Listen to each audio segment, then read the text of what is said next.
இப்ப நம்ம பேசுறோம் மாண்புமிகு தமிழக முதல்வர் அவர்களுக்கு சட்டப்படி நீங்க நடவடிக்கை எடுக்கணும்னு இருந்தா என் மேல எடுங்க. என்னை நம்பி வந்தவர்களை, என் உடன் இருக்கிறவர்களை நீங்க கைது செய்ய வேண்டாம், அவர்கள் மேல நடவடிக்கை எடுக்கலாம். இதுக்கு நான் தான் பொறுப்பு.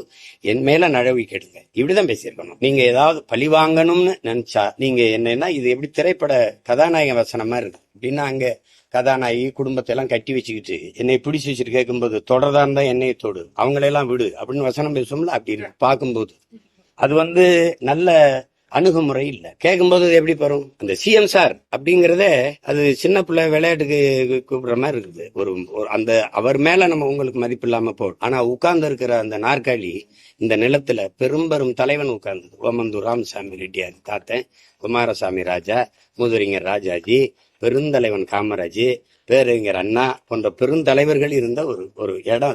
அதை பார்த்து பேசணும். சிஎம் சார் அப்படிலாம் பேசக்கூடாது. தன்மையான பதிவா